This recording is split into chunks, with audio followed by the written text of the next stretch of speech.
I'm Chris Stover with the Canadian Centre for Ethics in Public Affairs, or CCEPA. We've collaborated with the Sustainability Task Force at St. Mary's University as part of the Sustainability Conversation Speaker Series to bring to you tonight Dr. Blair Feltmate, who's going to give us an overview on the history of the Sustainable Development Movement with a talk entitled What's Old is New Again.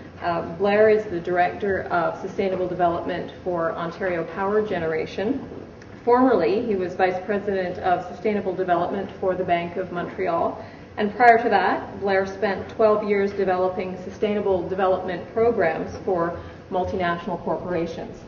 Before we begin, I'd like to call your attention to the evaluation sheets that you might find in front of you. Feedback is really important to CCEPA, so we would appreciate it if you could find some time to fill that out. Let us know how we're doing with these types of programs. I'd also like to tell you that there was some advanced material prepared for us by Blair that, if you didn't have a chance to download from the website, is also available at the table at the back, as is a sign-up sheet if you'd like to become involved in any of our other events. So without delay, I give you Dr. Blair Feltmate. Thank you.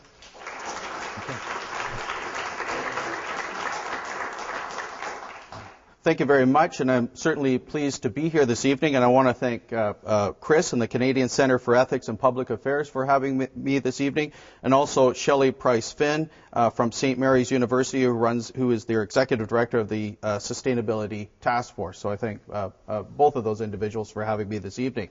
And I'm certainly pleased to be here to talk about the history of sustainable development in North America, What's Old is New Again. And in reference to this title, we're going to focus on three objectives. First, we're going to profile three historical SD, or Sustainable Development leaders, and lessons to be learned from each.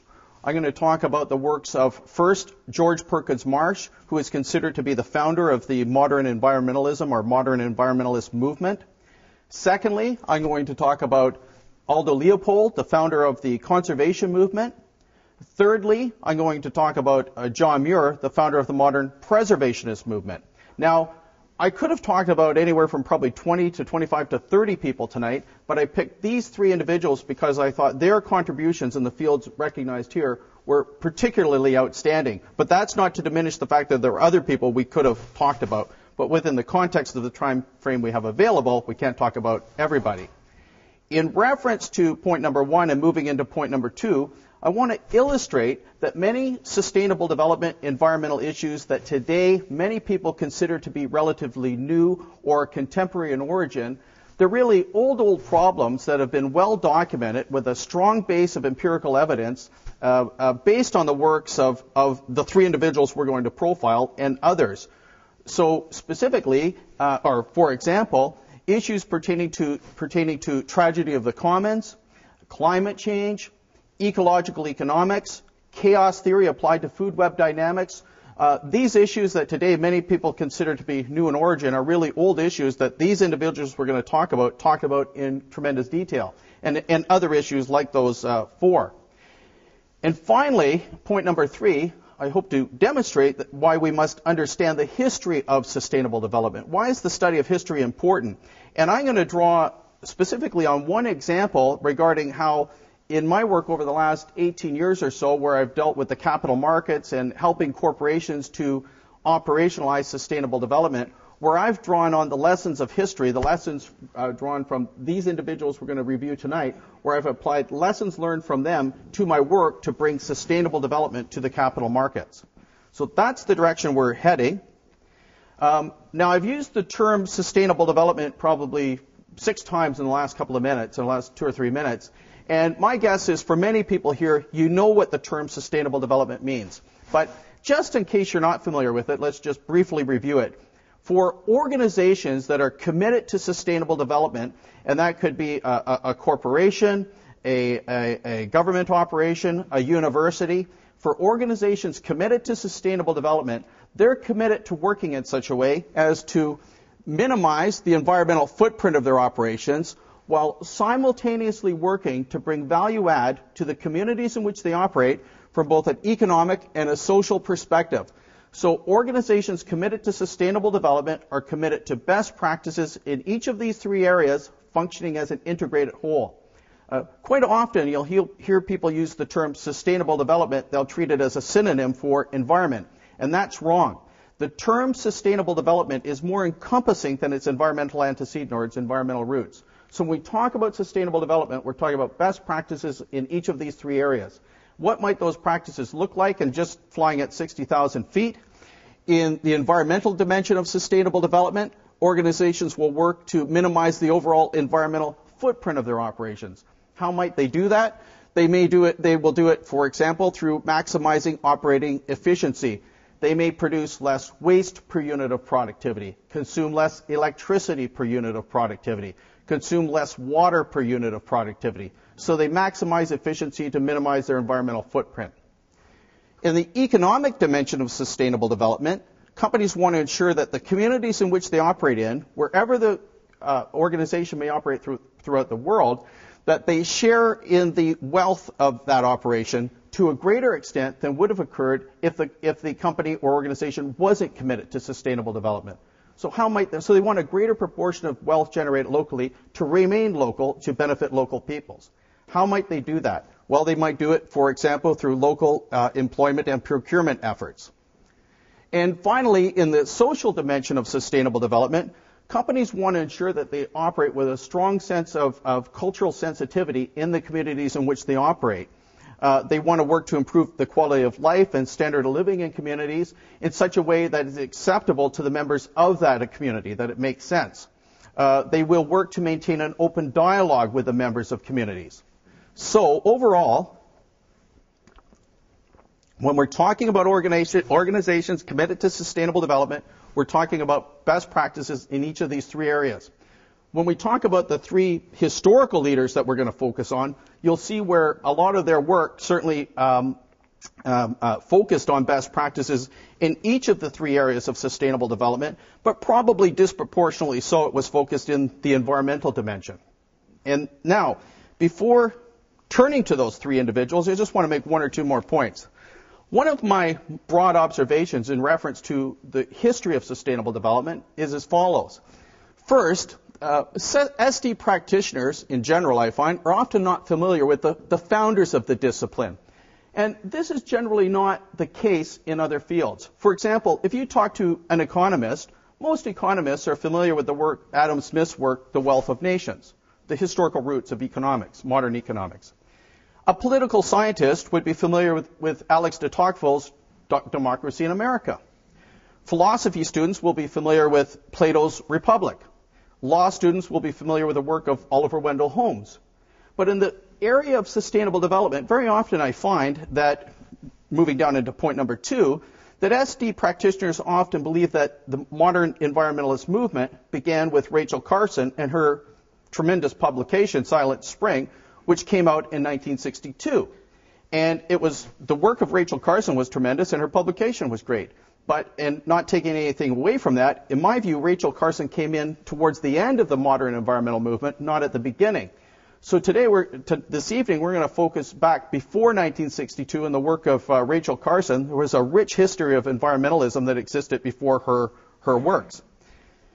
Now, when we talk about the three individuals, I ask you to bear in mind about the time frame that we're talking about. We're talking about a time in history, but these people are ahead of the curve by many of today's standards. But given the fact that they lived, as you'll see in a moment, anywhere from 100 to 150 years ago, in reference to their births, we're talking about a time frame whereby that predated large-scale mechanized factory production, before the advent of and introduction of the automobile. Here we see Henry Ford. That is Henry Ford sitting with his first Model T.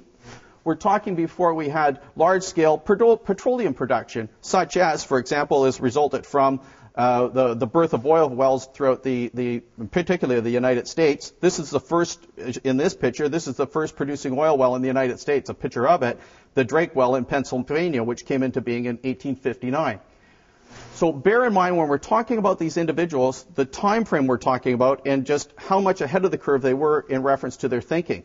Now, this is categorically true in reference to the works of Marsh and Leopold, Marsh and Muir. For Leopold, he died towards the end of 1940s. So the automobile, large-scale factory production, oil production was in play, but it was still in relatively nascent stages for most of his life, and certainly relative to that which exists today. Now, turning to the three individuals we're going to focus on, the vision of the historical leaders, George Perkins Marsh, Aldo Leopold, and John Muir. We'll start with George Perkins Marsh, and we're probably going to spend a little bit more time on George Perkins Marsh than the other two, not to take anything away from the other two, but Marsh is the person with whom the modern environmentalist movement really started. So, the founder of environmentalism, George Perkins Marsh, who lived from 1801 to 1802 to 1880. He didn't live to 1802; it'd be a short life. It'd be particularly impressive if he did everything he did in 1 year. However, who is George Perkins Marsh? This is George Perkins Marsh, and I'm just curious, by way of a show of hands, how many people are familiar with George Perkins Marsh and his works? So, a couple. This is George Perkins Marsh, and this is his text, Man and Nature, or Physical Geography as Modified by Human Action. In my opinion, this text is the most insightful text that's ever been written on human-induced impacts on the environment to date, period. And it was written in 1864. What do we know about George Perkins Marsh before turning to the issue of science? Well, just a few points about him. He was a Vermont lawyer and politician. He was a self-styled mechanic. He was U.S. diplomat, minister to Italy, and minister to Turkey. He was appointed as minister to Italy by President Zachary Taylor and as minister to Turkey by Abraham Lincoln. Rather impressively, he spoke 21 languages, which is particularly impressive for those of us who struggle to speak one language. He was a founding member of the Smithsonian Institute, a designer of the Washington Monument. But perhaps most importantly, or most impressively, the point highlighted in green here, in bright green, is that his strength was considered to reside in the area of English literature, not science. And I find it particularly impressive that the text, Man and Nature, arguably the most impressive text ever written on human-induced impacts on the environment, was written by a non-scientist. And indeed, Marsh, talking about the publication Man and Nature, prior to it coming out, stated that most men of science, and back then that's how they spoke, there was no political correctness in terms of gender, so let's get that right up front. He said, most men of science will probably condemn it as trash, which most probably it is, because I, meaning him, looked at the world through unlearned scientific eyes. And I would argue that through Marsh's unlearned scientific eyes, he saw quite a bit. And probably most notable of his insights is the statement encapsulated here. Marsh suggested that he said, man has too long forgotten that the earth was given to him for usufruct alone, not for consumption, still less for profligate waste. And the term usufruct, by the way, if you're not familiar with it, and there's no reason why you should be, it's an old English term not in use today, it means to use or borrow, but to return to the originator in an undiminished state. So what he's telling us that there's an overall mandate that we can use the earth, but we shouldn't diminish it as a function of time. And that is a key insight and fundamental tenet, particularly considering that he published this in 1864. Now, 4 areas that we're going to focus on, and we could focus on more, but 4 areas that Marsh discusses at length in the publication, Man and Nature, are the following that we will review. We're going to talk about his work on the issue of tragedy of the commons. He didn't call it tragedy of the commons back then, but you'll see when we talk about this issue or this topic that this is exactly what he was describing in his writings. We're then going to talk about his observations pertaining to the clear-cutting of forests and how the clear-cutting of forests related to large-scale soil erosion and stream siltation impacts, and how through stream siltation we observe the blockages of harbors and how that can impede both commerce and national security because navies had to be held further offshore. We're going to talk about his thoughts on climate change, and mostly at the microclimatic level, but also at the macroclimatic level. And finally, we're going to talk a little bit about his thoughts on chaos theory, and particularly as applied to food web dynamics. Starting with the first point first, tragedy of the commons, what does this term mean? The term tragedy of the commons was coined by a person named Garrett Hardin, pictured here, In a paper he wrote in the journal Science, there are two major scientific journals in the world, Science and Nature. This publication came out in Science in December 13th, 1968. And actually, although the term tragedy of the commons is largely attributed to Garrett Hardin, he actually borrowed the term from a publication he read, written by a young mathematician in the late 1700s. But we'll give the term to Garrett Hardin. What does he mean by tragedy? What does the term tragedy of the commons mean, or the phraseology? Tragedy of the commons, and follow me with the text below, tragedy of the commons refers to a situation where a commonly held resource is depleted to the point where it can no longer maintain a viable population due to the cumulative impact of individuals who repeatedly exploit its harvest. Very often, in reference to that term, we see the tragedy of the commons invoked or referenced relative to mostly the large-scale collapse of fisheries around the world, where it's a large-scale exploitation of a common property resource, fish in the open ocean, we overfish them, and we get a collapse. And indeed, right now, there are 17 major fisheries in the world. 14 of them are at a state of decline at or worse than that which we observe off Canada's east and west coast. So the tragedy of the commons is well alive today. But what did Marsh have to say about this back in 1864? He made a variety of observations pertaining to where the tragedy of the commons was occurring in reference to a variety of species, but probably most notably in reference to the demise of North American bison, pictured here. On or about 1500, before Europeans really infiltrated the North American continent, there was somewhere between about 30 and 60 million bison roaming the central plains of Canada and the U.S. and below the region of the Great Lakes, which is outlined here in red that you may or may not be able to see, but that's where they were. And that population of overall of 30 to 60 million beasts was reduced by 1880 and up to 1900 down to just two populations of a couple of hundred bison each, driven through a pure tragedy of the commons phenomena. And Marsh documented the demise of the bison within the context of tragedy of the commons, but he also documented the demise of other species, such as the South American wild cattle, African elephants, and the Arctic narwhal. But on the issue of the North American bison, the factors that he observed that influenced their demise were as follows. And here are pictures of the actual demise in real time, if you will, of the North American bison. Driven through four factors, we saw the demise of the bison populations driven through tragedy consistent with tragedy of the commons. They were killed en masse, given Western expansion by railroads and Europeans to the West as a source of food supply. They were killed en masse in the lower left-hand corner because their pelts were valued in Europe. And indeed, this picture where the fellow on the lower left-hand corner is sitting on the supply of pelts, that's an actual picture taken outside the train station in Dodge City, and those pelts were then shipped to England. They were killed as a weapon of war to diminish the food supply upon which North American natives were dependent. And very often they were killed for, quote-unquote, sport. Their populations were considered to be so vast that people enjoyed just going out and shooting them, and they would leave them in the field to rot. And so through a combination of those four factors, we saw the demise of North American bison go somewhere from probably about 45 million people, individuals down to two populations of a few hundred over a relatively short period of time. So what did Marsh have to say about this more specifically? He said, man pursues his victims with reckless destructiveness, and while the sacrifice of life by the lower animals is limited by the cravings of appetite, i.e. what they need, man unsparingly persecutes, even to extirpation, which is a local geographic extinction, thousands of organic forms which he cannot consume. And this is a pure reference to tragedy of the commons without calling it that.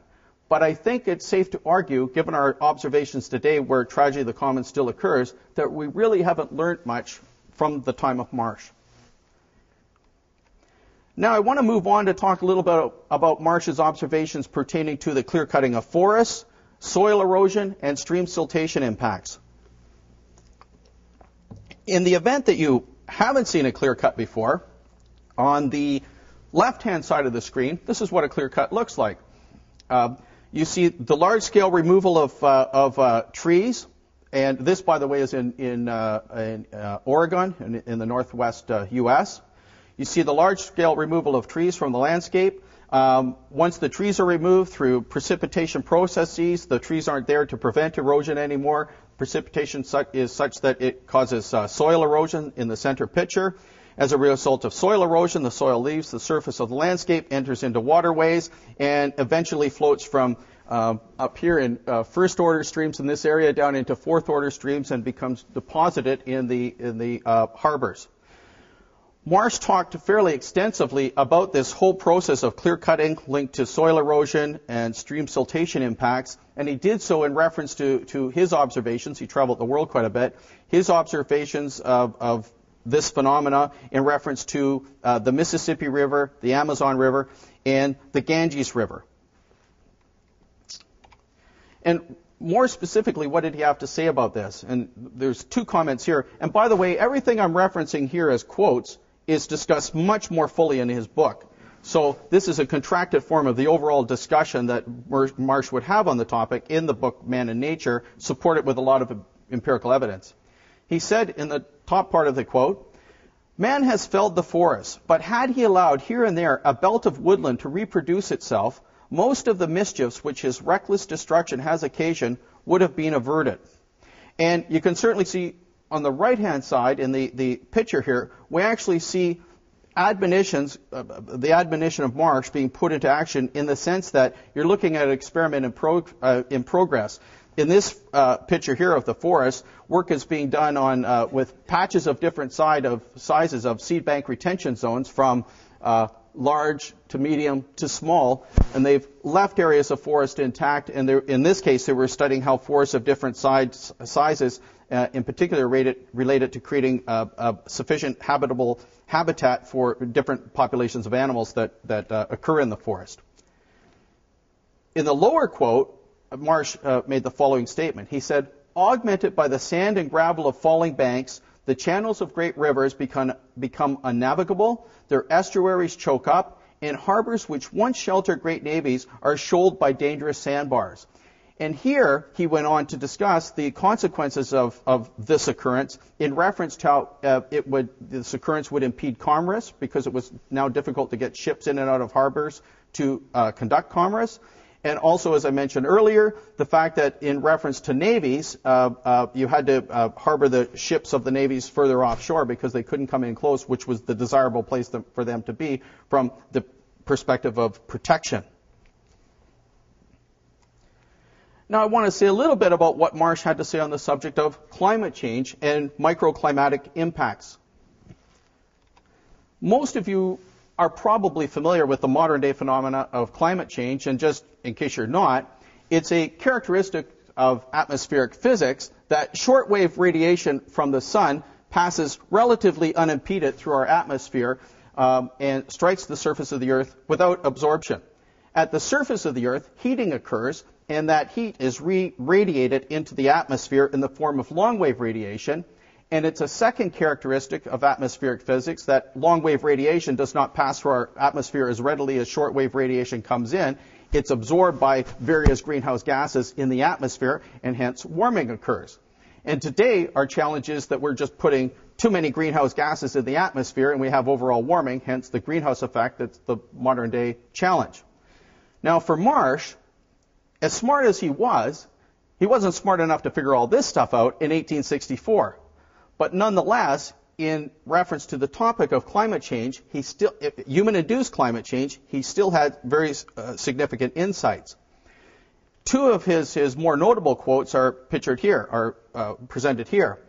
First, in the top, he said, and this is Marsh in bearded form, he said, "Very probably the climate of a given country depends much on the character of the vegetable life," meaning trees, "belonging to it." And particularly noteworthy is the second point. He said, "The clearing of a great country may react on the climates of regions more or less remote from it." There's a lot of people today that have problems relating to this thought or suggestion, never mind back in 1864. And Marsh's views on the subject of climate change and microclimatic and macroclimatic impacts were weren't just cavalier. They were based on his observations pertaining to the large-scale removal of forests in Vermont, France, and along the Malabar coast of India. And indeed, in his book, Man and Nature, what you're seeing here in the 6 boxes are the titles of 6 chapters in Man and Nature. And starting in the upper left-hand corner, we have, for example, he wrote about the influence of the forest on temperature and precipitation. Immediately below it, influence of the forest on humidity of the air and the earth. Below that, geographical and climatic effects of aqueducts, reservoirs, and canals. In the upper right-hand corner, climatic effects of draining lakes and marshes. Below that, irrigation and its climatic and geographical effects. Below that, influence of the forest considered as inorganic matter on temperature. And finally, perhaps the most notable or encompassing chapter was total influence of the forest on temperature. And Marsh admonished effectively that just because we don't know all the causal pathways of cause and effect in reference to how perturbations to the natural environment may manifest themselves in changes in reference to, in this case, climate or temperature, he said, don't discount the phenomena in terms of it not existing. And there's a lot of people today in the whole climate argument that just because you can't dot all the I's and cross all the T's, they will argue, well, we really don't know enough to really say if there's cause and effect going on. And he's telling us back then, by the time you wait to have all the data in, it may simply be too late. Now, finally, in reference to our discussion of Marsh, I want to say a little bit about what he had to say in reference to the modern-day phenomena of chaos theory and food web dynamics.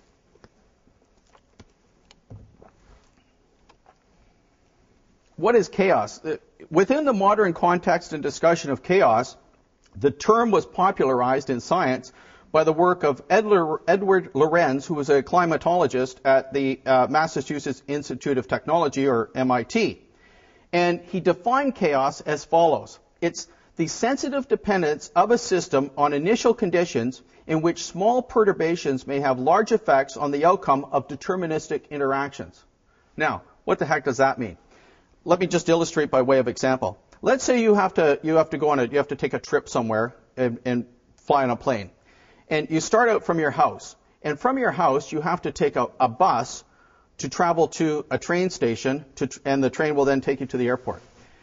It turns out in the morning you're running a little bit late, and you get to the bus stop 1 minute late. So you've missed your bus.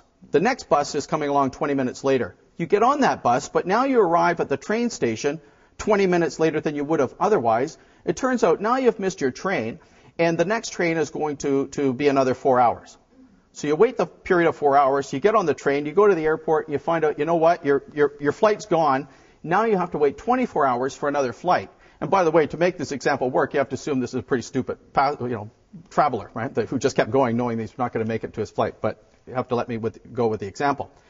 The point is, what we had here is sensitive dependence of the system on initial conditions, i.e. being on time for the bus, in which a small perturbation, being late, may have a large effect on the outcome of deterministic interactions. You actually did get to travel. There was a limit on it. There was a determinism on how late you would be, but it was going to be, in this case, it would be 24 hours late. The work that Edward Lorenz did in the area of chaos pertained to the simple modeling of climate. And what he had in the early 1970s, he was running a simple climate model where temperature was the y variable, and he had just a limited number of input variables in terms of x's in the equation. And what he found is that they put the data into the computer in this simple model, and they tracked temperature as a function of time. They then repeated the input for whatever reason, and again tracked the temperature as a function of time, putting exactly the same data into the formula. It turned out that initially, the temperature that they observed tracked identically to that in the second experiment as the first experiment. But then it started to deviate. We had a bifurcation. The two lines diverged. And Lorenz and his team at first thought, what's going on here? And they suspected it may have something to do with the computers or some mechanical failure. So they did all the normal investigation. It turned out that's not what it was. What it was the difference in one of the input variables. Instead of being 0.001519, they put 0.001518, thinking that it's effectively an identical number. But they found out that ultimately, this led to their discovery of the chaos system, that the system was extremely sensitive to initial conditions that affected a large change in output, i.e. a totally different climatic or temperature pattern over time. And indeed, today you hear this described within the context of the butterfly effect, which some people think is actually literal. It's not. It's a metaphor. But anyhow, I saw Gloria Steinem described it as cause and effect, but that's a different story. The idea is that a small perturbation, i.e. a butterfly flapping its wings, can produce something that may be a hurricane in Brazil. And presumably that's what this little cartoon talks about, but I think it's written in Spanish and I don't speak Spanish, so that's that. Now, what did Marsh have to say about this? Well, he had a lot to say on the topic, but he spoke about chaos theory, largely in reference to food web dynamics and aquatic ecosystems. For example, he said, we can never know how wide a circle of disturbance we produce in the harmonies of nature when we throw the smallest pebble into the ocean of organic life. And this is a perfect reference to chaos. And indeed, Marsh isn't saying that we should go around not disturbing nature, but he was saying that driven through chaotic forces, to whatever degree we can limit our impact on ecosystems, do so, because we really don't know in science what the manifestation of that impact might be. And I can tell you as someone, my background is as an aquatic ecologist, and I've always been of the opinion that if aquatic ecosystems are this complex, we really know maybe this much about them. We have reasonable predictivity depending on what an input variable may be or a perturbation to the system, but there's a lot we don't know, and we should really adhere to this admonition of Marsh's. And I just want to note in the lower point here that Marsh said, a certain measure of transformation of terrestrial surface and stimulation or artificially modified productivity is or becomes necessary. He wasn't saying that we should function with a total hands-off attitude towards nature, or that it was possible to go through life and not impact systems. He realized that a certain amount of transformation was just inevitable, but his point was, to the degree to which you don't have to transform, don't.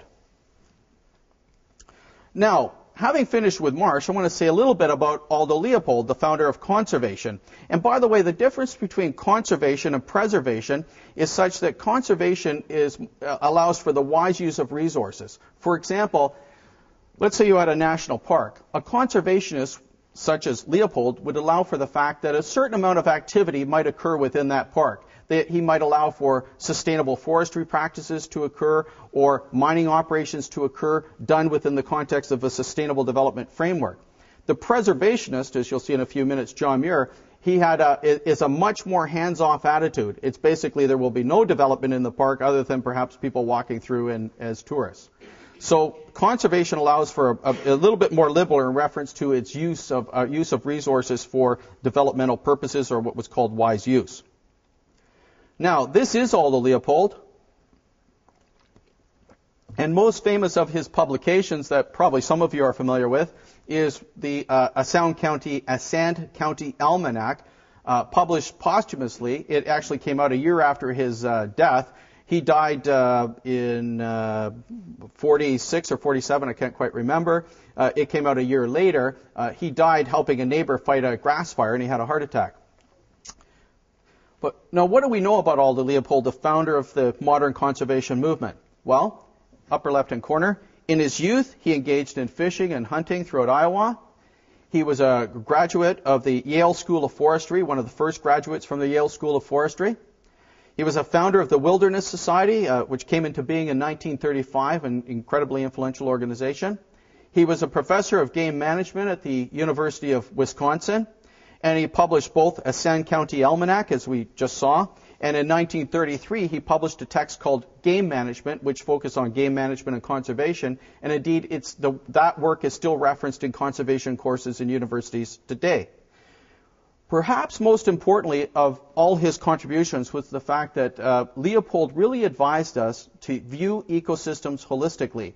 He believed that our view of ecosystems up to the time of his death was too compartmentalized, and we had to have a broader view of overall ecosystem dynamics. Leopold's contributions that we're going to focus on here were in three areas. his views on holistic ecology, and also his work on holistic ecology very much telegraphed the fact that he had a strong underlying ethic of how we should treat nature. He focused on ecological economics. He didn't call it that back then, but today what we consider to be ecological economics is well described in the works of Aldo Leopold, as we'll see in a moment. And he admonished that we should not treat nature as a sink or a repository for waste. And finally, he had thoughts that very much parallel what today is described within the context of the overall term sustainable development. So, starting with his views on holistic ecology, two of his thoughts on the need to view ecosystems more holistically are well reflected here.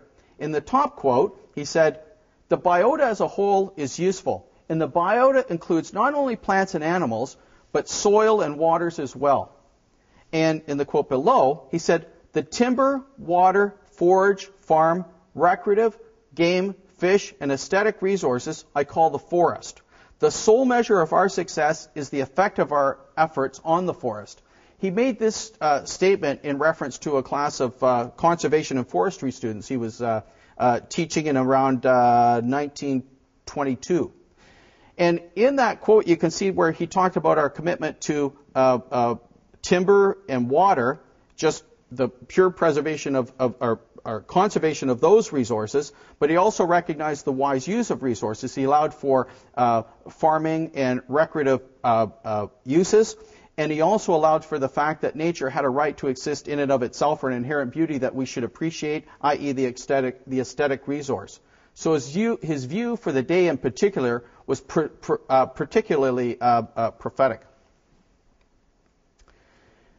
On the subject of ethics, Leopold said much, and we can only encapsulate a small portion of it here, but in reference to factoring ethics into how we view ecosystems and dynamics and the subject of conservation, Leopold said the following. He said, "To most men of affairs, this," meaning that the idea that nature has rights, "this reason is too intangible to either accept or reject as a guide to human conduct." And so he thought very much we looked at nature purely within the context of as a utilitarian framework. And he admonished that the land is more than a breadbasket. And he made that statement in 1942. 50 years later, one of the most famous ecologists in the world, John Lawton, he made reference to the fact that the land is more than a toolkit, a rummage box of useful gadgets. And you can see 50 years later, we're turning to John Lawton for advice that really almost parallels exactly what Aldo Leopold was saying 50 years earlier. And we're simply not learning from history, in my view.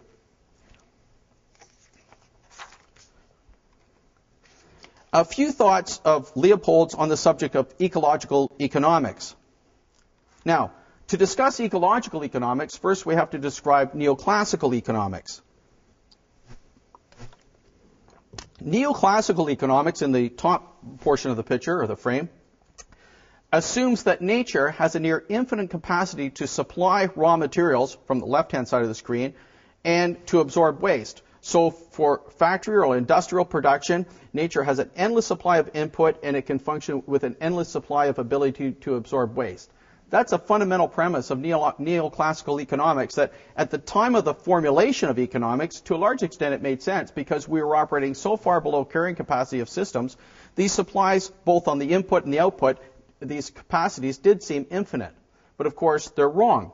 Ecological economics recognizes that there are limits to carrying capacity, that here on the left, there is a limit to the supply of resources that can go into industrial production, that if we draw down resources at a great rate than which they can be replenished or sustain themselves in the natural ecosystem, the input will simply not be there.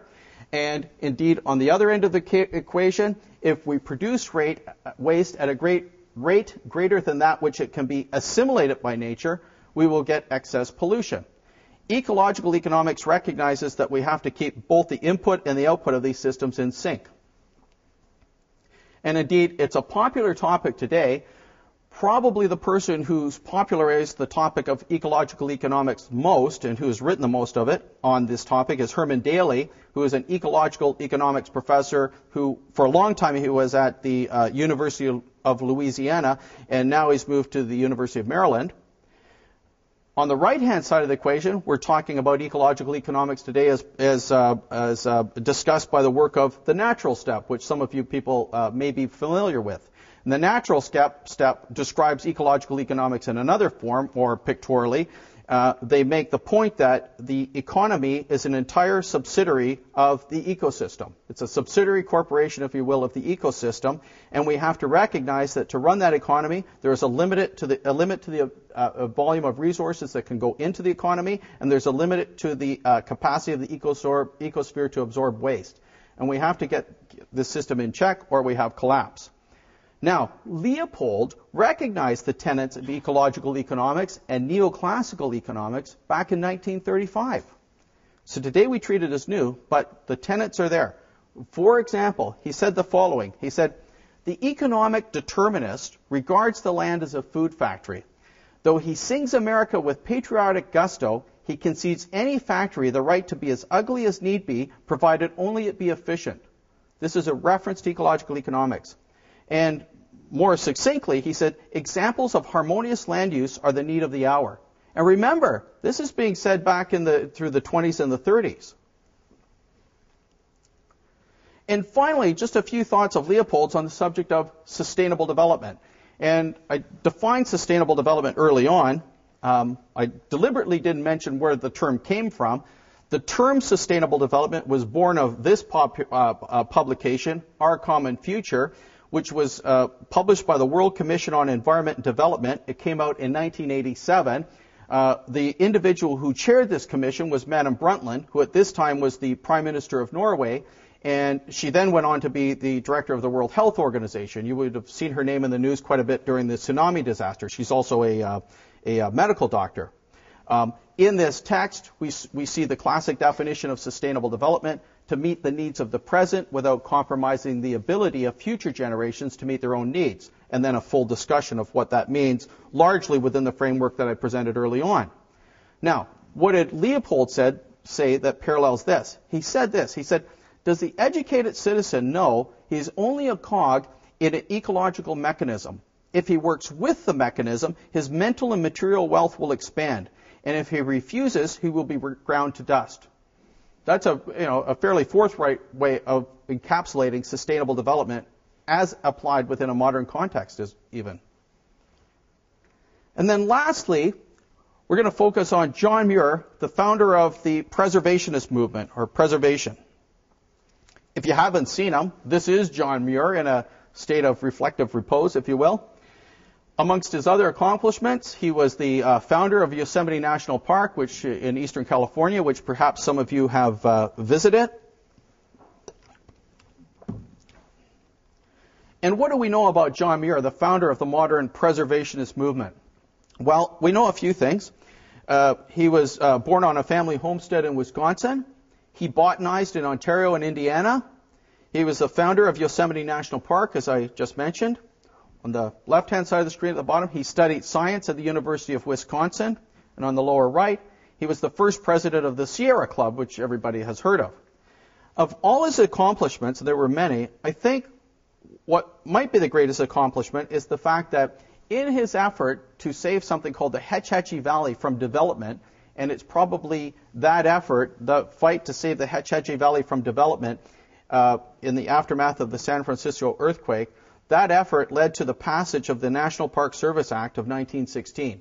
And I'm going to describe the battle around the Hetch Hetchy Valley development in just a couple of minutes if you're not familiar with it. But it's certainly, within North America over the last 150 years, this was the most hotly contested environmental battle, period. We'll discuss John Muir's work then in reference to his thoughts on the subject of preservation versus conservation in reference to development of the Hetch Hetchy Valley. And we're then going to finish with just a brief discussion of his thoughts on what today we term deep ecology, as popularized through the writings of a person called Arne Naess. And you look at this, you think, what the heck does Abraham Lincoln have to do with any of this stuff? Well, it has quite a bit to do with it, because it was effectively as a function of the U.S. Civil War that an incident occurred that ultimately led to Muir's transformation into a preservationist. And what happened was this. In 1864, Lincoln was calling for 500,000 more soldiers to defend the Union. The war was not going well. Muir was sure that he would be summoned, and he was young and strong, etc., and he had no desire to fight. He vanished into the Canadian wilderness to avoid being called up for war. He went into the Canadian wilderness north of Lake Huron. So this middle picture here, Muir had no intention of being any part of that. Whether that's right or wrong, that's a different topic. But what Muir cites is that when he went into the Canadian wilderness north of Lake Huron, he happened into a swamp, an isolated swamp of rare white orchids, where he said he sat down beside them and wept for joy. And it was at that moment, he said, he realized that nature had a right to exist in and of itself, and his preservationist biocentric ethic was effectively born. He applied that ethic to issues pertaining to the development of the Hetch Hetchy Reservoir.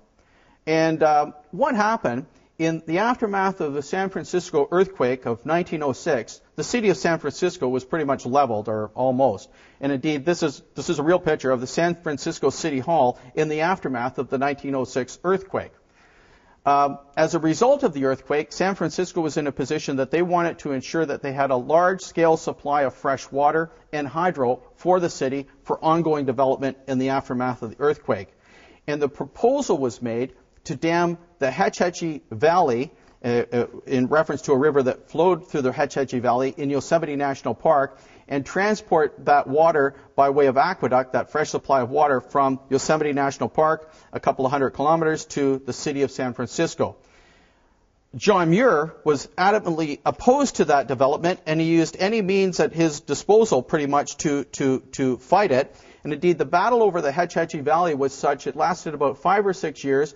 It went up to the U.S. House of Representatives 3 times, very popular in the media of the day.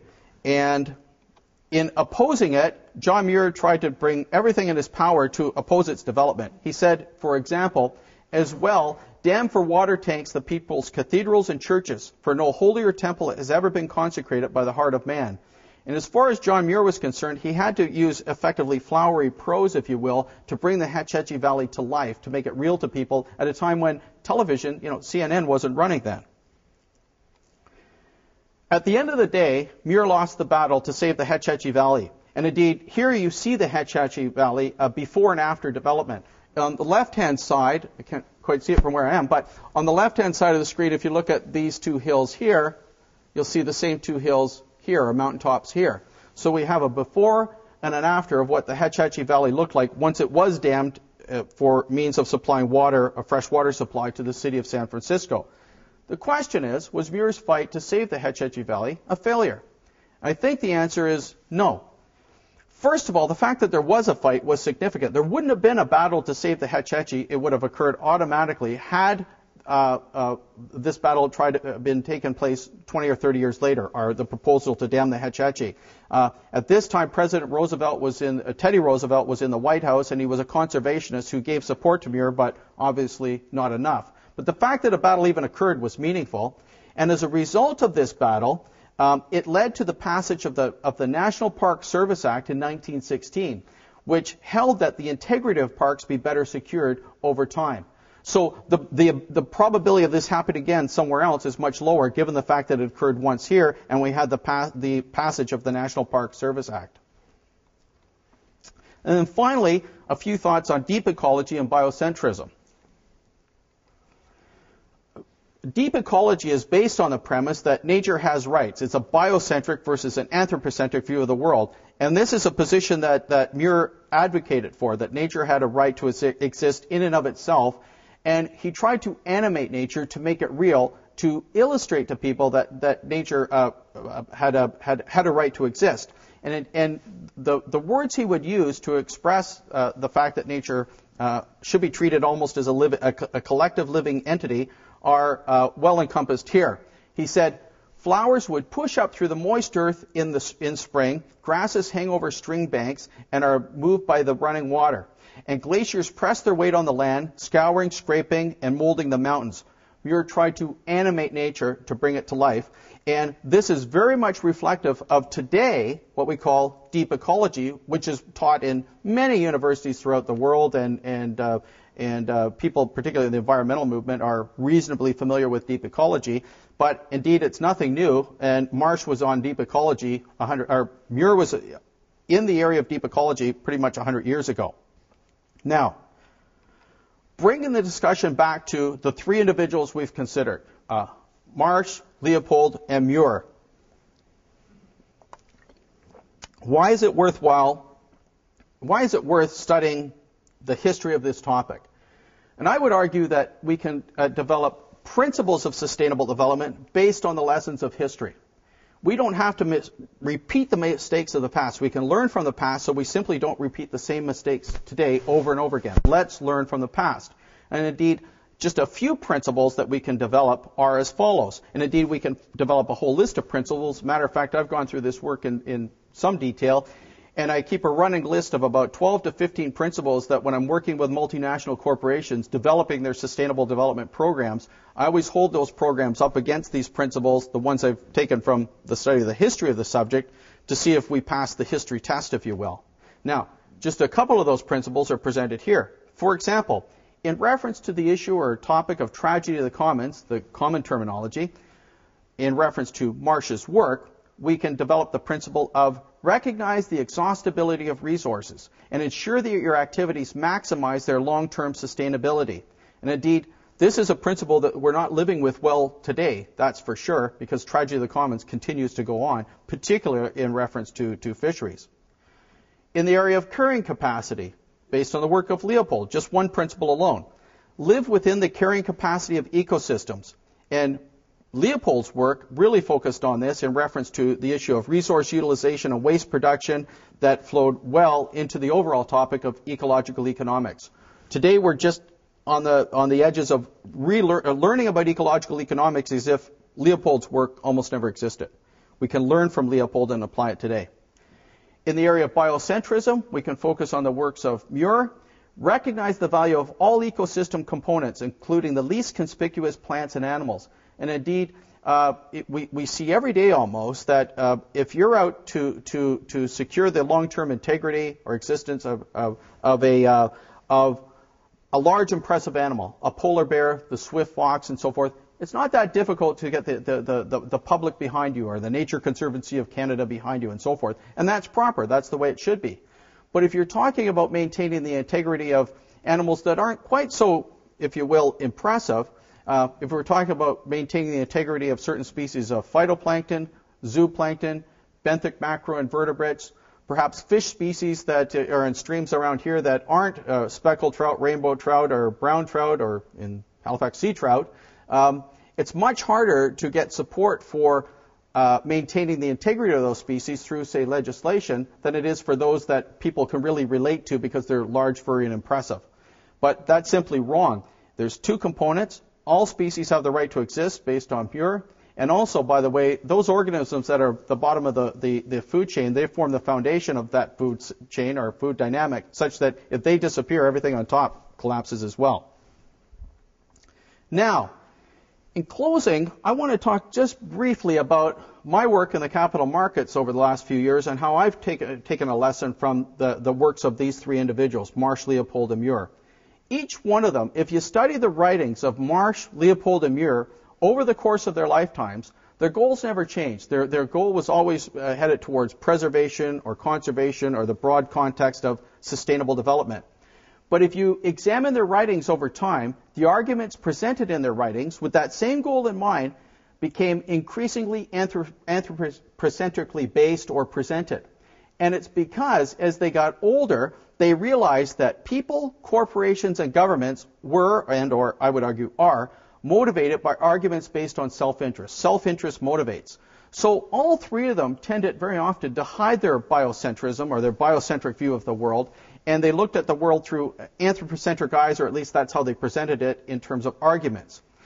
Sometimes they were criticized for this type of activity, and in response to that, Muir would respond, "This attitude shows good taste, but poor insight. You're not going to get what you want." Well, there's a person now who, for 18 years or so, I've worked somewhere in the capital markets. I've spent half of my time working with multinational corporations to help them to define sustainable development, write their sustainable development policies, develop the operational metrics to turn sustainable development into reality on Monday morning, 9 o'clock for a Noranda or a Barrick Gold or Placer Dome or whoever it might be, and then develop their communications programs in that area. In presenting sustainable development to corporations, always going through the door, I would present to them the business case. What's in it for you? Why should you operationalize sustainable development? And the succinct argument was, and I've done this scores of times anyhow, that sustainable development properly applied has a positive impact on the bottom line and ultimately share price performance. And you demonstrate that to them. Once they understand that, you've won them over, the company over. If you go into boardrooms or presidents and CEOs, etc., boards of directors, and start saying they should embrace sustainable development because it's the right thing to do, the Earth's running beyond carrying capacity, we're running out of time, etc., etc., if you appeal to arguments of altruism or benevolence or biocentrism, you'll be out of the room in 5 minutes. You'll get nowhere. And that's not without exception. There are some companies that would give you the time of day, but basically they're 10 standard deviations to the right of the mean. It's not going to happen. You have to sell the business case. And I certainly learned this by studying the works of these individuals. And also, I have tried the alternate just as my own test case, and altruism gets you pretty much nowhere. Also, I was involved in, basically myself and another individual, we launched Canada's first sustainable development-based pension funds. We used an actual quantitative measure of the sustainable development performance of companies to determine the inclusion of equities in the portfolios that we managed. In attracting investors to these funds, we sold the funds to them based on the fact we got them to invest in those funds, and these are pension funds primarily, based on the fact that these funds, that companies that were sustainable development practitioners, made for better long-term investments that had superior share price performance and that had lower risk. And that was the appeal. Now, as an investor, if you appreciated the fact that, by the way, in addition to outperformance, these companies were, quote-unquote, doing the right thing, that was the ancillary benefit. So for those individuals who wanted to invest within the context of what's now termed socially responsible investing, well, they liked the funds to begin with. For those who wouldn't give the funds the time of day based on socially responsible investing, they simply wanted to park their money where it was going to have the most appreciation over time and the lowest risk, it had appeal. So either way, you won them over. But I can tell you, as a person who's been on both sides of the equation, within companies and on the buy side, if you will, in reference to managing sustainable development pension funds and mutual funds, it's the business case that attracts people. And sometimes I would be criticized by people for doing that, and I would just refer them back to Muir and say, you know what, your attitude shows good taste, but poor insight, you're going to get nowhere. So for those of you who are in business and like sustainable development, to my mind, that's the case. And the people I dealt with, by the way, are on this, are reflected on this little diagram. On the top side of the triangle, you see value creators, corporations, presidents, CFOs, treasurers, chief investment officers, VPs, senior managers. To win them over in virtually almost all companies, barring one or two exceptions, it was the business case that drove sustainable development in those companies. On the lower side of the equation, dealing with commercial and investment banks and institutional investors, pension and mutual fund managers, you had, again, to present the superior share price performance of SD funds to get them interested in investing in it. And if you don't do that, you're not going anywhere. So, on that happy note, what do we conclude? 3 things, I think, minimally. We should learn the history of sustainable development and environmentalism, particularly for people in the field, people in the discipline. I believe that we need to know how did we get to where we are today. We have to develop a level of maturity that's equivalent to other disciplines, economics, philosophy, law, etc.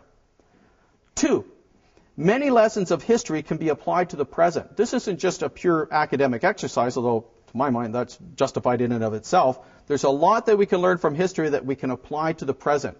One thing history teaches us is that history doesn't teach us. That's for sure, particularly in the area I've been talking about tonight.